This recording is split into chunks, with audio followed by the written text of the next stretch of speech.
Good afternoon. I hope you're keeping well and welcome to another edition of Careers and Coffee. I'm Kieran Buxton. I'm the Enterprise Coordinator covering East Norfolk, Broadland and West Norfolk, and I'll be hosting today's episode.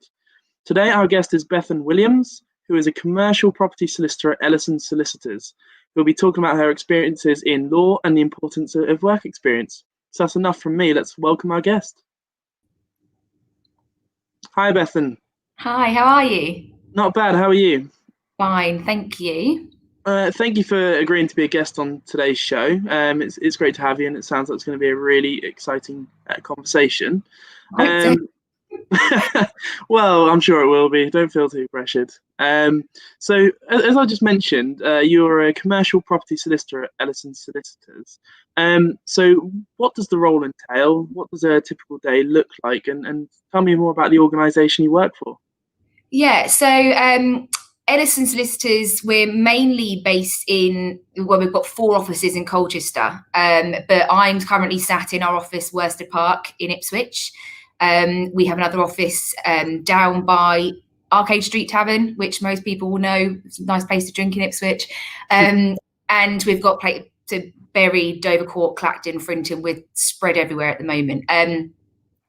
It's a fantastic firm to work for, and I'm quite rare in the sense that I did all my training, was doing my LPC, applied for a paralegal role at Ellisons, stayed and never left. I did my training contract at Ellisons, qualified into the commercial property department, and that was 5 years ago now, 5-6 years ago. But I've been at the firm. Yeah, so it's rare because so many of my friends trained in one place, trained in another, qualified, and have since moved. But I really like the firm's ethos. I like the people I work with, and touch wood, it's going well so far. So my typical day, a commercial property solicitor is, the roles are vast. We tend to all specialise in different areas. I'm predominantly development, so I help clients find sites, acquire the sites, get planning, develop, whether that be for residential new builds or a commercial unit that they're going to let out to businesses to operate from. But then I also do the day-to-day things, leases, easements. It varies from day to day. But that sounds really interesting. It's a very compact role. There's a lot to it. Just one thing I just want to go back to from what you were saying, in case there's any viewers that don't know. So what is the LPC that you completed? What does it stand for? It's the legal practitioner's course, or legal practice course, I think it is actually. So you do, part of what I do when I go into schools is talk about the different routes into law. So I did a very typical route. So GCSEs, A-levels, law degree, which is 3 years, LPC 1 year, and then training contract 2 years, and then you qualify if you get offered a role in the firm that you're in. The other route is, there's 2 other routes really, GCSEs, A-levels, any degree you like, so pick a history degree, and then you do a conversion course, your GDL course, and then you go on and do your LPC. So you're basically just adding an extra year in. But a lot of people mix it with politics or a language, which is lovely to have if you're doing law. The other route, which we're getting a lot in Ellisons, especially at the moment, is people coming in up as legal execs. So you don't even have to have gone to university. If you do, you can jump a few steps, but you can come in just like an apprentice, and whilst on the job, Ellisons pay for you to go through your training. And when you qualify, you're a legal executive, which is exactly the same as a solicitor. It's just a different name. So no, that sounds really brilliant. It's great that there's so many different routes as well, because I'm sure that will be brilliant for different learning types and just those that can access opportunities in different ways. So that sounds really positive. You have to go to university and read law. You have to do the LPC, and then you have. So there's so many different into it, but people just seem to remember the traditional route, which is fantastic for some. I was academic, that's what I wanted to do. But for others who don't really enjoy going to university, don't really want to sit in the courses and kind of maybe already know what sort of law they want to practice, the legal exec route is perfect for you. You know, a lot less debt. Well, that's true, and they'll probably keep increasing at the moment. So, no, that sounds really positive. Thank you for that insight. So, thinking about you, Bethan, obviously you've spoken about your route into commercial property soliciting, which is it sounds like an amazing journey. It sounds like you've done really well. But what was your motivation and decision making behind going into law? Mine really started in A level. So I went to Copperston High School, and there was a few teachers there. One, Craig McCartney, who I've only recently got used to calling him Craig. He was one of my teachers, and I was constantly being told that I had a gift of the gab, which my parents kind of took as you talk too much. But most of it was I talk when I'd done my work. So I knew that academically I was gifted as when I got younger. And don't get me wrong, as it went up into A levels and my degree, I started to realise that I wasn't that gifted. I really needed to work hard at it. And then Mr. McCartney got me some work experience, and I shadowed a barrister in London, and it was fascinating. But then it ruled out for me, I'm not good at public speaking, even though it's fantastic. Barrister route wasn't for me. I then made some more contacts and got some work experience in it was Steed and Steed in Ipswich, that's now merged, and then just bit by bit I used to go down on a Saturday into the town centre to work out what firms I could ask for work experience at. I would go to the magistrates and Crown Court on my days off from school and watch court cases going on, and just fed my, I don't know. I was interested in it, but it took a lot of research early on to work out how I could get into it. Oh, that's brilliant. No, that sounds really good. So, I mean, just before I move on to the question in the live chat, so as you've come onto the topic of work experience, so you've obviously found that really valuable for yourself. Why do you think it was so valuable? And then what sort of work experience should young people look at when they're looking at going into a career of law? Work experience is invaluable for you as an individual, but also for your employer. So I personally think it's most valuable for the person doing the work experience, because how on earth do you, as a GCSE student or an A-level student, know what it's like to work in an office, know what it's like to work in a court, know what sort of firm, not just what sort of firm you'd be good for, but what sort of firm would be good for you? And a lot of pressure around work experience seems to be, it will set you apart on your CV. You'll be the only person with this amount of work experience. It'll be great. That is fantastic. Your employers do want to see it. But there is also a personal element to it of, I worked out very early on, I'm not good at public speaking. I tend to speak very quickly. I don't enjoy crowded situations. So I knew that the life of a barrister wasn't for me. I, from work experience, worked out very quickly that I wasn't emotionally suited to reading family or private client law. I kind of worked out very early on from work experience that I was more commercially minded. And without having my work experience, I wouldn't have known that. And I probably would have wasted a lot of time, for instance, on my LPC, picking a family course, when in reality, I was never going to read family law. So no, that's a really brilliant insight, actually, because that is a really common thing to talk about. Employers really value work experience, even if it's in something different that you want to do. But actually, to hear that personable side about it and why it's really good for that individual, I think will really hit home and hopefully influence some people's decisions. I think because people think that it has to be in a law firm. So I put down as work experience the fact that I played netball, the fact that I worked at Isaacs on the Quay as a barmaid for 7 years. You can get work experience, and also everyone knows someone who can get them work experience. Sometimes it's just having the guts to say, your dad works at BT, does he? Oh, do you mind if it's asking the questions of who works well? Everyone had a hand up somewhere at the start of their career. So no, that's brilliant. Thanks for that insight and some really useful tips there.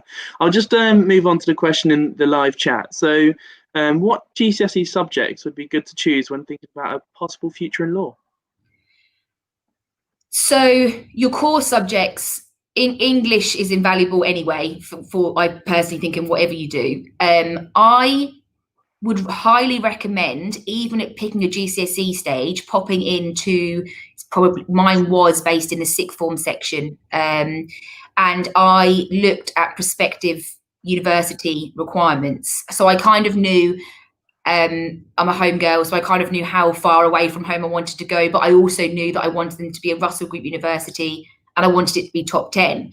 So from that early stage, which anyone at school should be able to help you out with, it's working. Each university has different requirements for courses you can go in on. Usually the requirements are A-level based, but for some sixth forms or colleges, you need certain GCSEs to get into those A-level courses. So a lot of it is research, but then also I would just say, what courses are you bound to get the best grades in? There is no point. I slogged it trying to get a French GCSE. I'm not languages, didn't like it. Had a private tutor, got a C by the skin of my teeth because I was told I needed a C to apply to the universities. Not one of the universities I applied for in the end required French GCSE. So it's the same thing as if you don't think you'll have fun reading law at university, read history, read geography, read politics, and just add an extra year on and do a conversion. If you're not going to have fun with it, what's the point, just for the sake of getting a high grade? No, I think that's really important. Just highlighting both. It's about getting good grades. It's about looking at the right subjects, but it's about having fun and enjoying it as well. So I think, no, that's a really good view. And you can see why that you're able to progress so quickly into the role that you are now. So if you take the route to become a legal exec or solicitor, what can you do next? What's the next steps? So every firm's different, but if I use Ellisons as an example, so I started as a paralegal, and then from that I only made one training contract application, and it was to Ellisons. So I had the formal interview process, even though I've been a paralegal, started my training contract. That's 2 years, and you do typically 4 6-month seats.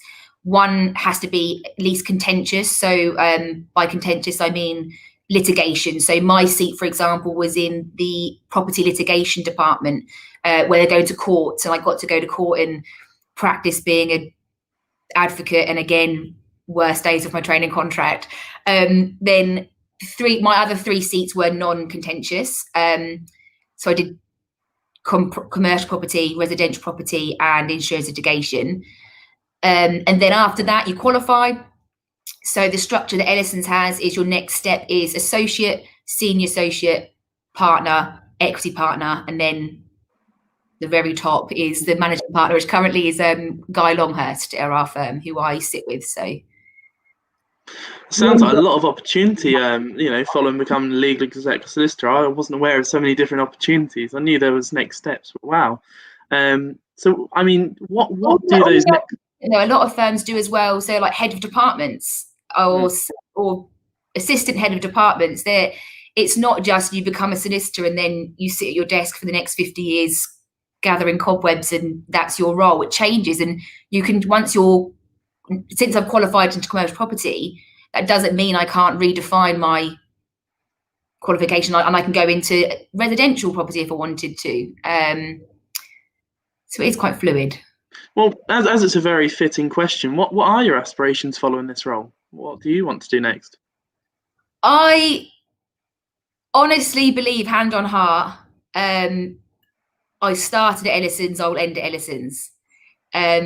Something might happen in Ellisons or in my life that might change, I don't know. But my aspirations at the moment are to make it as hard as I can within the firm I'm already in. We'll see. Is there any particular role that you're thinking of? I mean, I know you might not want your employers to hear, but I'm going to ask. Oh no, it's got to be the top. What's the point? Unless you, I sit with Guy Longhurst, who is the managing partner, and we do say in jokey tonight, why would we not want to be the next generation of partners? I was quite lucky.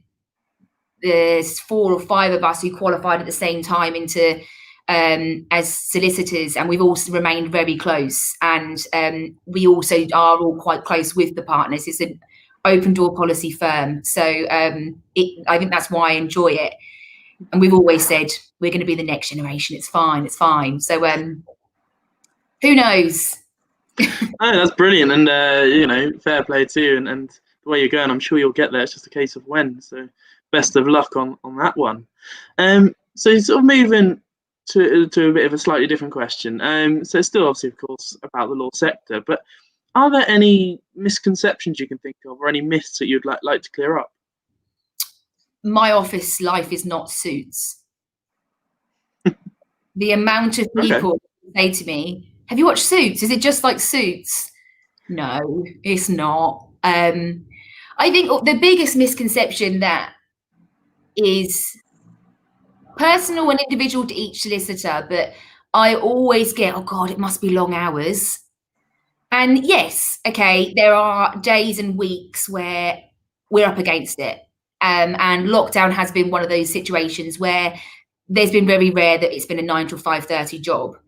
But it's all individual to the person and to the company and to your aspirations as well. But if I'm in early, it's common to know. If I'm at my desk past 5:30, it'll be very rare that a partner wouldn't walk past and say, "Why are you here? What are you doing?" Or if I don't go out on my lunch break, it'll be rare that someone wouldn't say, "Are you not popping out to get a sandwich, Bethan?" There are times when it is long hours and I have to apologise to my other half that I can't go out for the evening drinks that he wants to go for. But it swings and roundabouts. And I think that can put a lot of people off, is that people think if I qualify as a solicitor, I'm going to have a very bad home life, work life balance, but it's not a given. That is firm specific, I would say, and location specific. Okay, that's a really interesting one to hear. Actually, not really.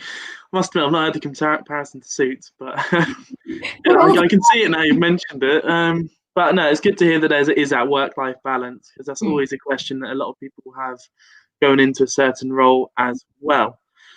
So going back to when we were talking about routes into law and kind of the steps that you have to go through, do you have to take exams at any point to progress? So in terms, I guess we sort of looked over university and looked over GCSEs and things like that.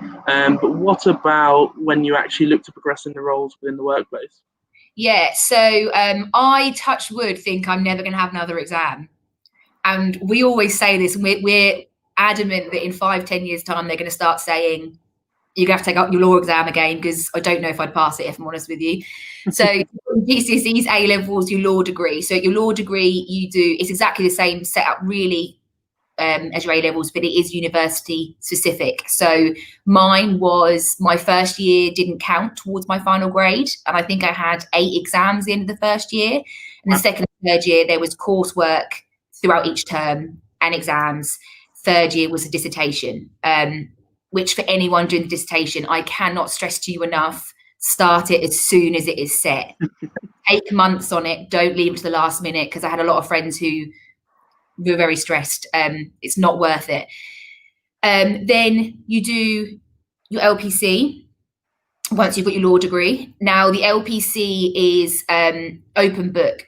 Most of them are. So in your law degree, it's the same as your A-levels. You have to memorize everything, learn everything, and case law, etc. And it is quite arduous. It's not a fun task, the law degree exams.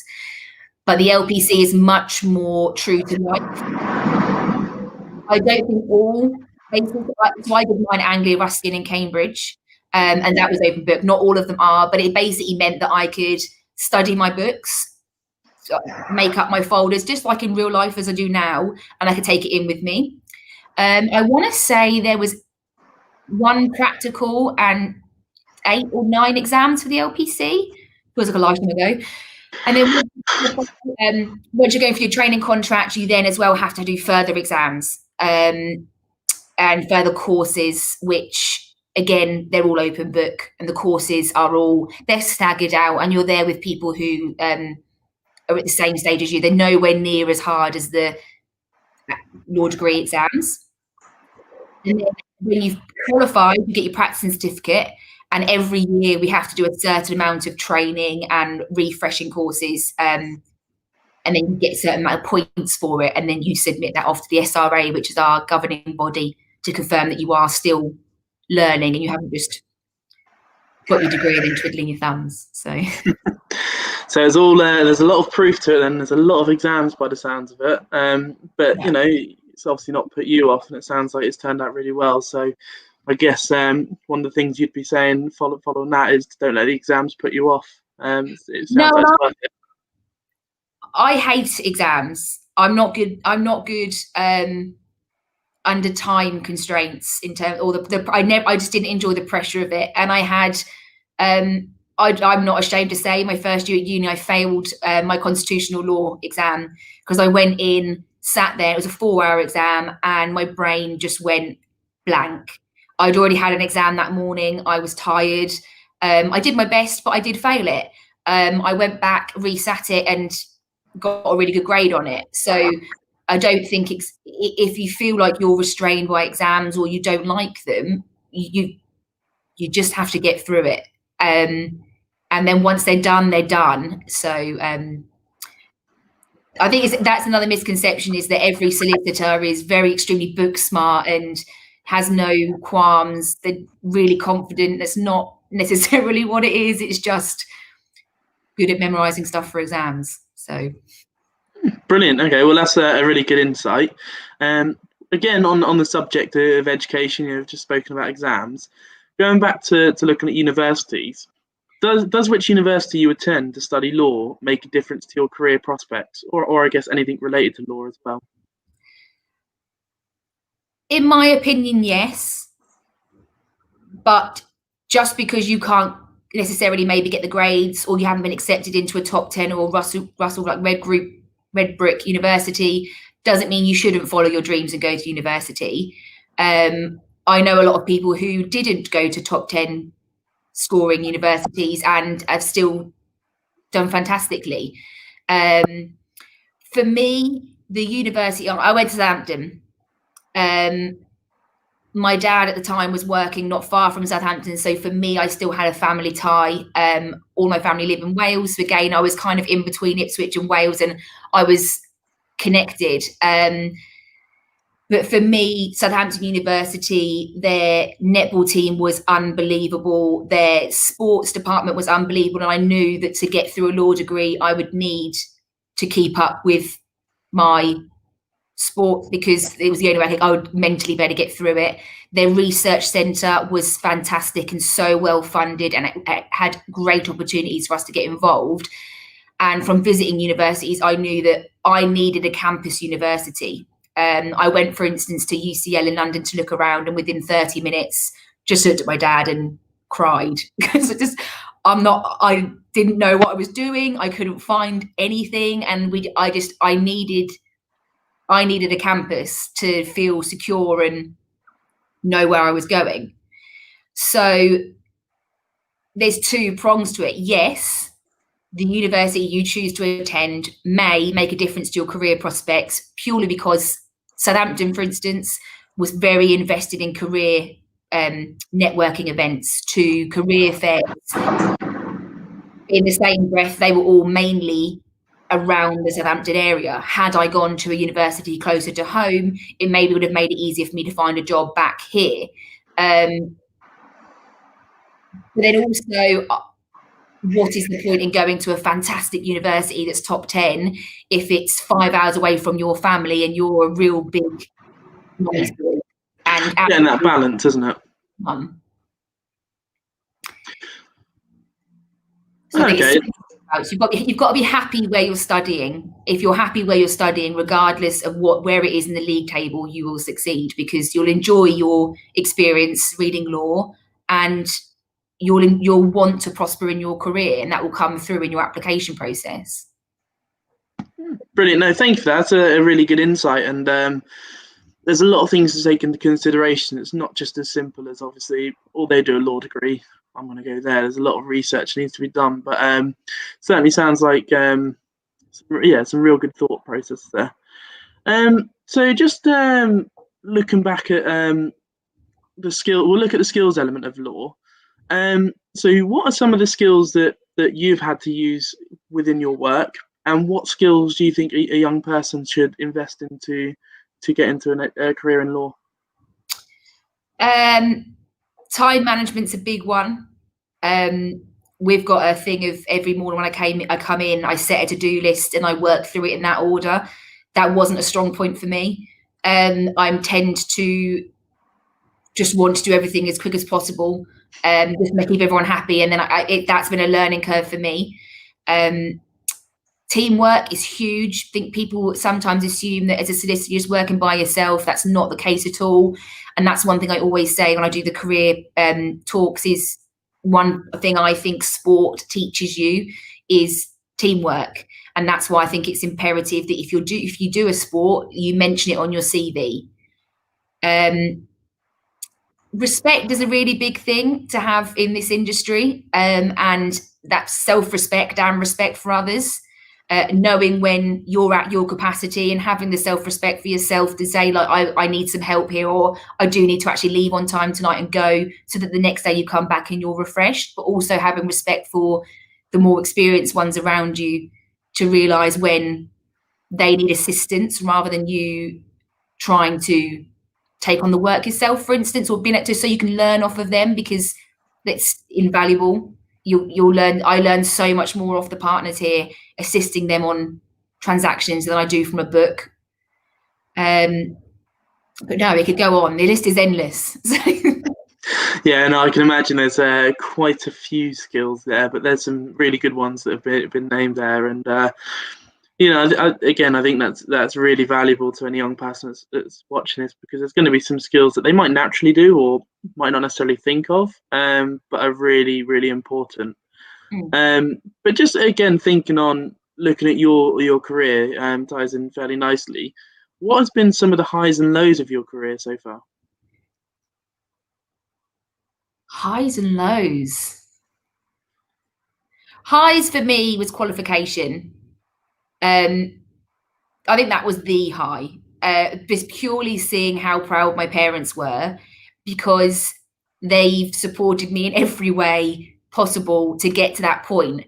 And you go into London, it's a fantastic day at the Law Society, you wear this Harry Potter inspired gown, and you get these really proud photos. And it's that day for me was a high, because I think I remember receiving my certificate on stage, looking out, and all I could see was my parents just absolutely beaming with pride, which was lovely, because I think all throughout my studying, all they got was stressed Bethan. FaceTiming them whilst I'm at uni, having a mental breakdown when they're 3.5 hours away and couldn't do anything. For the lows, I've been quite fortunate. And I think the low for me has been the first month of lockdown. I'm a people person. Our team is very close-knit. And I'm so used to going into the office and feeling like a part of a team. And our IT team was fantastic throughout the initial lockdown period, because all of us were just like deers in headlights. And the amount of Teams video meetings we were having just to touch base with each other. And I finally realised that one of the biggest parts of my job that I love going on site visits. I love meeting my clients. I love going to the office and having a 10 o'clock tea break chat in between files so I can clear my brain. And I think that has been probably the low of my career, which, touch wood, will go a bit more back to normal soon. It's not a bad low, but it's certainly one that I reckon a lot of people will feel the same about, both in the world of work, but also in education. Okay, they're back in schools at the moment, unless there's obviously been those COVID cases, but certainly through the first lockdown, it would have been very challenging. So I do think a lot of people will see your point of view on that one and feel the same. I think we had to, in that as well, it taught us all something, because especially for our generation, and this is what we kept saying, is so I'm not that far from where hopefully the people who'll be watching this are. It's not that long ago that I was sat taking my A-level exams, and I've never been through an economic recession that I remember. So I've only ever known work as it is now, whereas for the older generation who had already been through periods of not being in the office, it was second nature, maybe third, fourth nature for them. So no, I think it's actually a good thing for students that they've gone through and experienced this lockdown sensation now, rather than when they're in their careers, really. Although I feel horrific for them, the impact it's had on their exams and stuff. But well, as we're coming to an end, I'm going to ask you one final question, which we always ask. So, what do you love about living and working in Suffolk? Everything is the honest answer. So at the minute I'm sat in Worcester Park and Ipswich office, and on my lunch break I will go for a walk down to the Suffolk Food Hall. So I think I'm very lucky that I've got friends who are in London at the moment during lockdown, and their walks are around busy streets, and I love the countryside. That's where I'm at my happiest. We have a fantastic client base in Suffolk. And I think the fact that I moved here when I was 1.5, I think, it's all I've ever known. And having a client base where in reality, anywhere they are, I've been there, I grew up there, and I'm from the area. That is something that I do really enjoy. And I think it's nice to kind of tap into connections that I never really thought were connections. That was just my school friends' aunt that I met a few times. It's a very nice, close-knit, engaging community, which I think is actually quite rare nowadays. And everyone, there's a thing on Facebook, Suffolk Business Stars, and the fact that everyone in this area just wants to help each other and feed work for each other and give advice here and there where they can. I think it's just imperative, and it's a really nice community. That's brilliant, and a really touching and warming way to end today's chat. So that's going to be it for the questions today. As I'm aware we have gone over the half an hour mark, but it was well and truly worth it. So thank you for joining me today and joining our viewers today, Bethan. It has been really interesting, really insightful and informative, and it's just been really good to talk to you. And I reckon that there's a lot of young people out there that have got a bit of a different look on law, but also have more information on what to do next. So thank you for joining us, and we'll see you soon. Thanks very much. Well, that's all for today. Once again, thank you to Ashley Ruthven for making it all come together behind the scenes.